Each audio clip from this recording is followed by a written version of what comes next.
Leadership in today's world is complex. It involves many polarities. Polarities like autonomy and control, support and accountability, love and truth. Effective leadership requires us to move beyond the common either or thinking. It requires us to embrace both and thinking, not choosing one or the other, but integrating both ideas. The next 2 episodes of the podcast, we've got a very special guest, Kim Scott.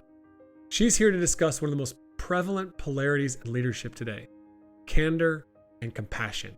Kim Scott is a New York Times bestselling author and leadership expert known for her groundbreaking work in fostering effective communication and leadership practices.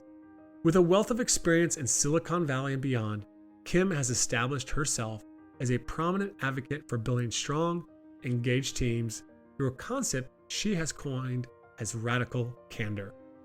Kim's insights draw from a diverse background that includes roles at some of the world's most innovative companies, including Google and Apple. Her book, Radical Candor, Be a Kick-Ass Boss Without Losing Your Humanity, has gained global recognition for its transformative approach to feedback, communication, and leadership. In today's episode, she shares some of the core principles of radical candor that apply to all leaders and all cultures. And then in the second episode of our conversation with Kim, she's going to dive deep into the practical tools and strategies helping us to be radically candid with our athletes and staff. Welcome to the Coaching Culture Podcast. I'm your host, JP Nurbin, and I'm joined by my friend and co-host, Nate Sanderson. The mission of this podcast is to help you become a better leader and build a better culture. In addition to this podcast, I'm the founder of TOC, which provides one-on-one coaching and consulting for leaders. Learn more about us at tocculture.com. This episode is brought to you by the TOC newsletter. Every Thursday, our newsletter includes 2 things you don't want to miss out on. Firstly, the notes to that week's podcast episode. Whether you're listening while driving the car, out for a run, or doing the dishes, we don't want you to miss the biggest takeaways from each episode. Secondly, each newsletter is a short article from myself or Nate on leadership and culture. These articles are designed to inspire, encourage, and provide practical insights into leadership and culture building. Our content is a perfect fit for anyone who wants to stay up to date with the latest trends and insights in culture building. You can subscribe to the newsletter at tocculture.com or by clicking on the link in the details of each episode. All right, Kim, well, it's great to have you with us on the podcast here. And usually we like to start with a story just to familiarize our audience a little bit with your background without necessarily going through your bio. So I'm going to prompt you with a question here. When we think about kind of your experience at Google and Apple and experiences before that, a lot of our audience probably can identify with some stories they've heard about Steve Jobs. There's this mythology about his leadership and his style. You use lots of anecdotes in the book talking about what you've learned in your experiences with Apple and with him. And so I wonder if you could just maybe start there in terms of what is it that you take away most from being so close to the leadership of Steve Jobs at Apple? I think that there's a misperception about Steve Jobs that he was just a total jerk. And that and that you have to be a jerk in order to be a super successful leader. And if there's one myth that I want to bust in radical candor, it's that myth. Because I think great leaders, the best leaders, are actually super compassionate. And I think even Steve Jobs, I'm not going to say he was like a kind and gentle leader, but he chose a team of people who worked closely with him, and they loved working with him. Not everyone would love working with him, but when Steve Jobs was dying, Tim Cook offered Steve half his liver. And I don't know of a word to explain, and Steve refused the sacrifice, and I don't know of a word to explain the behavior between those 2 men other than love. And if, when I was at Apple, you would see Steve like having lunch with Johnny Ive, and they clearly were enjoying having lunch together. It was a good, he surrounded himself with people with whom he had great relationships. With Scott Forstall, who started the iOS team, he had a great relationship. He really understood, at least what appeared. I mean, you can never judge another person's relationship, but it appeared that there was a lot of care personally and challenge directly in those relationships. And so I think that's one thing that I would like to dispel. Another myth, I think, about Steve Jobs's leadership style is that it was command and control. Steve told people what to do.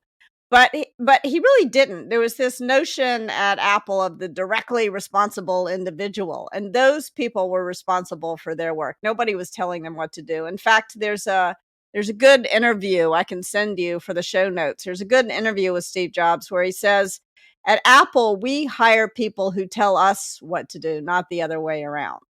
And so I think it was a complicated character, certainly, but I think there's the myths are incorrect that he was this, tyrannical jerk. He was more than that. So there's actually two things I want to pull on in there. One is that word love you use. But before I jump to that, there's a question around this, your identity. Like, so Steve Jobs knew who he was. He knew the kind of the culture they were trying to create at Apple. And that differs than maybe the culture at Google, which I know a little bit from my own personal experience. My wife worked at Amazon. Now she works at Yeah. Google. And those are very different cultures, but they Yeah. often work for the people within them. I was just kind of curious if you could kind of maybe speak to this varying cultures and how leaders operate within them, within their own identity, to be authentic. Yeah. So I think that there are some things that are sort of universally true. Like love and truth are important in leadership. So that's sort of what I think of as challenging directly and caring personally are universal human values, but they are expressed differently culture to culture and person to person.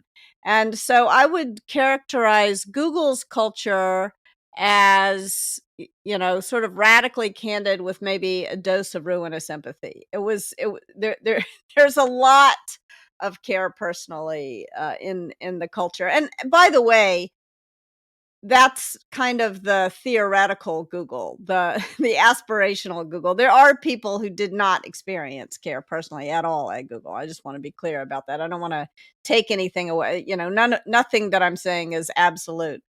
And then I would describe Apple's culture as radically candid with maybe a dose of obnoxious aggression. Like it was very focused on challenge directly. And it was also interesting.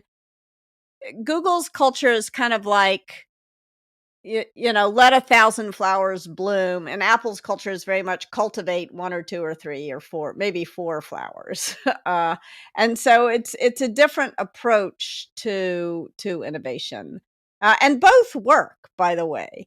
And I think that different approach is probably more a reflection of the products actually than the leader. Apple was making hardware. Google was not making hardware. And so at Google, it was easier to have this launch and iterate because you could iterate after you launched at Google. You could push new software. Whereas once you have made a physical product, it's much more difficult to iterate on it. It's out there. It's gone. Here's my phone. Lots of luck iterating on it. And so I think that is, it's also important to think about what the companies do. But one of my favorite, here's two examples from the two companies that explain the difference between the culture. Yeah. Or am I going too deep for you? You want to hear it? No, give it to us. Okay. So both companies, I mean, they're 15 minutes apart from each other. The main campus, Cupertino and Mountain View, are very close here in Silicon Valley. And they're both kind of spread out, the campuses or buildings. And so in order to get from meeting to meeting, at both companies, they provided bicycles. And at Google, the bicycles were multicolored and it was total chaos. Like, you'd jump on a bike, you'd ride to another place, you weren't allowed to lock up the bike, and very often you would walk out of the building and there were no bikes, and then you were kind of stranded. But it was fun. It was sort of, you'd see the CEO riding a bike. So so it was a little chaotic, colorful, fun, and not always perfectly organized. Whereas at Apple, all the bikes were silver with a red bell. You checked them out with a lock, and you would ride to your next destination. You'd lock it up, and then you'd unlock it and ride it back. So you never got stranded. So it was maybe a little bit less efficient from the bicycle's point of view, but way more efficient from the rider's point, from the user's point of view. And to me, that's like that summarizes the difference between the two cultures right there. Also, lunch. Lunch is another good example. So lunch at Google, I mean, both companies have great food. Lunch at Google, it's all organic and it's delicious, but it's kind of a smorgasbord. You got to figure out what you want to eat and kind of put it together yourself. Whereas at Apple, you pay a little bit for lunch, but it is all put together neatly and beautifully on a plate for you. It's like a restaurant meal, not a smorgasbord. And to me, that kind of summarized the difference between the two cultures as well. I would say that the food at Apple is a little better than the food at Google. I'll let my wife know that. All right, we might Yeah, have to reconsider here. but you do have to pay for it, but it's worth it. Oh, there you go. So, what I think is so fascinating about it is that at the end of the day, both work, right? The Yeah, culture works, and they look a little bit different. But what you said, comes back to like there's still some underlying principles, right? That it comes yeah, back to, and I think that's what your book really speaks to, yeah, is those underlying principles. And one of the things that I think I just want to touch on here is you use the word love, right? There was love yeah, with Steve Jobs, and yeah. I remember reading in Radical Candor how you actually didn't want to name it Radical Candor to begin with. You wanted to call it Compassionate Candor, but Yes. you didn't think it'd sell as well, which I agree to. But I think that's just a great entry point into what is radical candor. You know, because I actually love the term compassionate candor as well. Yeah, so radical candor is what happens when you show that you care personally and you challenge someone directly at the same time. And I think it may be easy to explain what radical candor is by also explaining what it isn't.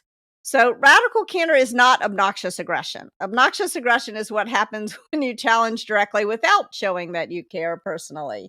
And obnoxious aggression is a big problem. It's a problem because it hurts people. It's also a problem because it's inefficient. Usually, if you're a jerk to someone else, they begin to go into fight or flight mode, and then they literally can't hear what you're saying. So you're wasting your breath. And it's also a problem because I don't know about you all, but for me, when I realize I've acted like a jerk, it's not actually my instinct to go the right direction on care personally. Instead, it's my instinct to go the wrong way on challenge directly and say, oh, it's no big deal. Don't worry about it. But it is a big deal. That's why I say, now I'm leaving the person both confused. And I've sort of got and upset. And now I've moved to the worst place of all, which is what I call manipulative insincerity. That's what happens when you neither care nor challenge. And we all do this. I mean, it sounds so harsh, manipulative insincerity, but I'm sure I can tell you 10 stories from yesterday about moments in my day when I sort of retreated to that kind of behavior. And then the worst thing like, it's fun to tell stories about obnoxious aggression and manipulative insincerity, but those are not the most common mistakes that we make. By far and away, the most common mistake that most of us make on a regular basis is ruinous empathy. And that's what happens when we do remember to show that we care personally, because it turns out most people are actually pretty nice people. So we do remember to show that we care personally, but we fail to tell someone something they'd be better off knowing in the long run. And that's ruinous empathy. And that's really what I'm trying to help people avoid with the book Radical Candor. But you're right. Compassionate candor would be a more accurate description of what I mean, but wouldn't have sold as many books. This episode is brought to you by the Culture System online training platform. It's the ultimate resource for coaches who want to become more transformational and build winning team cultures. Whether you're just starting out or looking to take your coaching to the next level, our one-of-a-kind online training platform is designed to help you learn the Culture System framework at your own pace. Through this course, I'll share with you the proven methods, tools, and strategies used by some of the best teams and organizations in the world. You'll get access to customizable digital tools and a group chat to engage with experienced coaches and apply the 4-part framework throughout your season. With the Culture System online training, you'll be inspired and transformed through the stories and lessons of real leaders who've successfully applied these methods and tools within their organizations. You'll gain a deeper commitment to transformational coaching and be equipped with the tools and strategies you need to build a great team culture. To get access to this course today, simply go to tocculture.com and click on the online course tab, or click on the link provided in the details of this episode. Don't miss this opportunity to become a more transformational coach and take your team to the next level with the Culture System online training platform. Well, you mentioned off air that you've got some kids that have a sports background, and our audience is primarily coaches. And so I wonder, when you think about just radical candor and this balance between the challenge as well as the personal care for coaches that are, dealing with young people or at the college level, 18 to 22-year-olds, how would you apply some of those principles, or what would just be some initial tips that you might give to coaches when you're working with kids of trying to both balance? Obviously, we have to show that we care and that love is important, but there's also a place where Yeah. challenge is needed. And I think even sometimes with young people who maybe aren't used to being challenged, it's almost like we have to educate them in some way about how this whole process works anyway. Yeah, yeah. It's interesting. So one of the best examples I've ever seen of radical candor is my son's baseball coach. I was watching practice, and the kids were doing a drill, and they were running bases, and they had to touch each base, obviously. And one kid kept missing the base in this drill. And the coach told him once, the coach told him twice, and then the third time he jumped in and he really kind of yelled at this kid. You're missing. And then and the kid started to cry a little bit. And the coach said to him, "Look, you can't do right if you don't know what you're doing wrong. And I'm telling you this because I want you to win some games. I want you, I think you can be a great ball player, but you got to touch you can't miss the base." And I thought it was a great example of radical candor. And usually when I'm talking to business leaders, I talk about criticize in private. But when it comes to sports, you gotta yell in the moment. Back. You don't want to whisper after the kid has been tagged out. Oh, you should have run back. You gotta correct in the moment. And so I thought this coach did a great job of that. I think the other thing that I will say about radical candor and coaching, especially coaching young people, is that it is the younger generation's job, and has been from the dawn of humanity. It's the younger generation's job to criticize the older generation. And that means, as a coach, I recommend starting by soliciting feedback. Don't dish it out till you prove you can take it. Because these kids have strong ideas about and often they're correct. They're thinking about things in a new way. And so and I would say that I don't think it's a new thing about this. I have kids who are 14.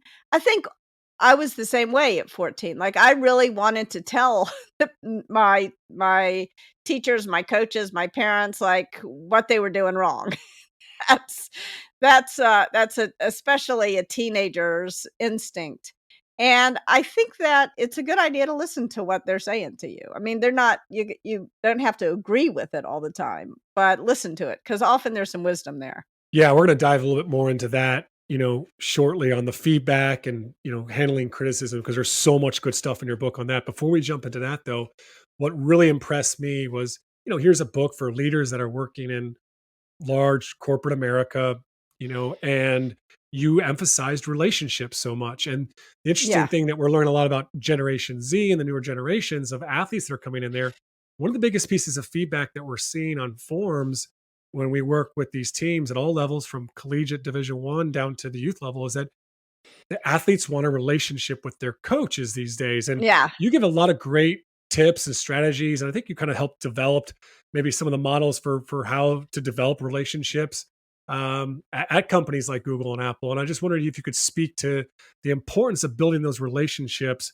so that you can challenge directly. Yeah.